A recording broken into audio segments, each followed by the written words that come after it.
விஜய் அவர்கள் கரூரில் நடந்த பரப்புரையில் 41 பேர் இறந்துள்ளனர். இந்த கூட்டத்திற்கு போதுமான பாதுகாப்பை விஜய் அவர்கள் தொண்டர்களை வைத்து வழங்கியிருக்க வேண்டும், அல்லது மாவட்ட செயலாளர்கள் அந்த பொறுப்பை எடுத்து வழங்கியிருக்க வேண்டும்.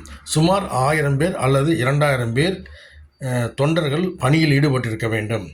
அவர்கள் தண்ணீர் கொடுத்திருக்க வேண்டும், பிஸ்கட் கொடுத்திருக்க வேண்டும். 6 மணி நேரமாக நின்று கொண்டிருப்பவர்களுக்கு ஒரு பிஸ்கட் தண்ணீர் கூட ஒரு 2000 பேரால் கண்டிப்பாக தேவை. அந்த 2000 பேருக்கு யார் செலவு செய்வது? மாவட்ட செயலாளர் சொந்த செலவில் செய்ய வேண்டும்.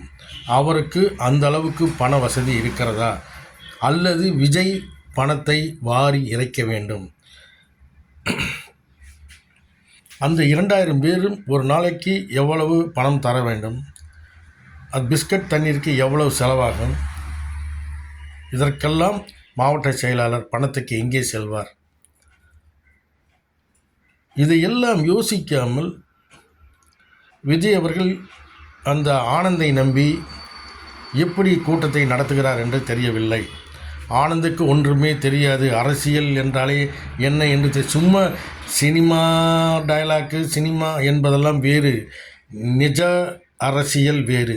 நேரடியாக களத்தில் இறங்கும் பொழுது பொதுமக்கள் நிறைய பேர் கூடுவார்கள். அவர்களுக்கு பாதுகாப்பு வேண்டும், பாதுகாப்பு வழங்க வேண்டும். குடித நீர், இயற்கை உபாதை கழிப்பதற்கு இடம், இன்னும் பல பிரச்சனைகள் இருக்கிறது. அவர்களெல்லாம் நல்லபடியாக வீடு போய் சேர வேண்டும். எனக்கு தெரிந்தவரை விஜய் அவர்கள் அவர் தந்தையை கூட வைத்திருந்தால், சந்திரசேகர் கூட இருந்திருந்தால் இவ்வளவு பிரச்சனைகள் வந்திருக்காது. ஏனென்றால் அவர் நிறைய சிந்தித்து செயல்பட்டிருப்பார்.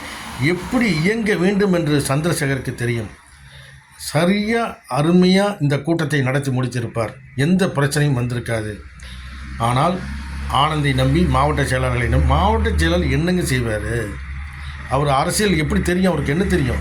பழைய திமுக, அண்ணா திமுகவில் இருந்தவங்களை ஏன்னா நீங்கள் சேர்த்துருந்தீங்கன்னா அவங்களுக்கு தெரியும் எப்படி நடத்துறது என்னென்னு. ஆனால் அதுக்கும் பணம் தேவை, பணம் கொடுக்கணும். மாவட்ட செயலாளர் சொந்த பணத்தை வச்சுருப்பார். சொந்தமாக பணம் இருக்கா? எவ்வளோ பணம் இருக்குது?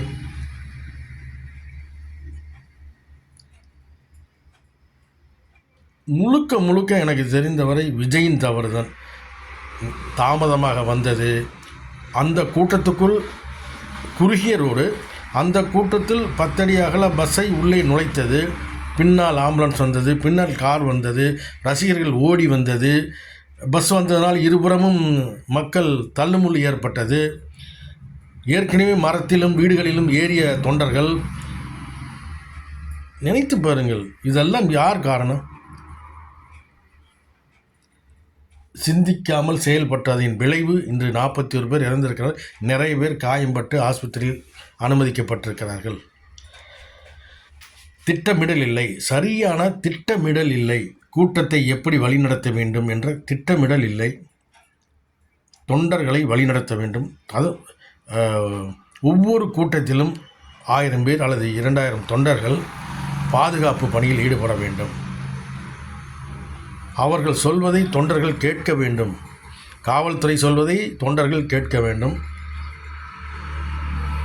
முறையாக செயல்பட்டிருந்தால் இந்த பிரச்சனை கண்டிப்பாக நடந்திருக்காது. எனக்கு தெரிந்தவரை விஜய் தான் முழுக்க இந்த பொறுப்பை, இந்த பிரச்சனைக்கு காரணம் என்றே நான் கருதுகிறேன்.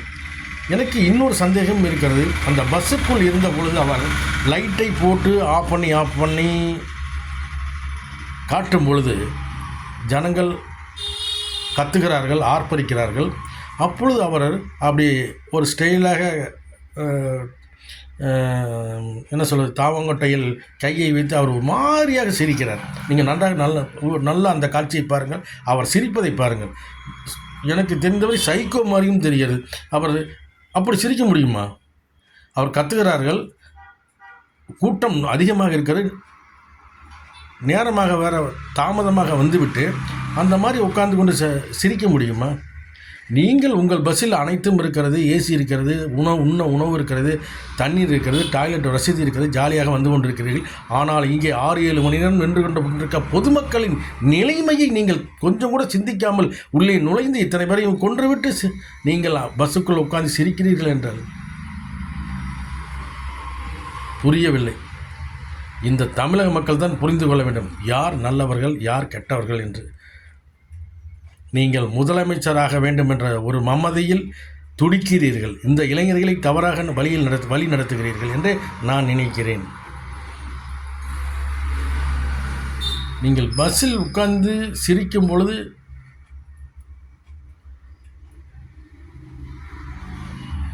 என்ன நீங்கள் உங்கள் மனதில் என்ன ஓட்டம் ஓடுகிறது என்று புரியவில்லை.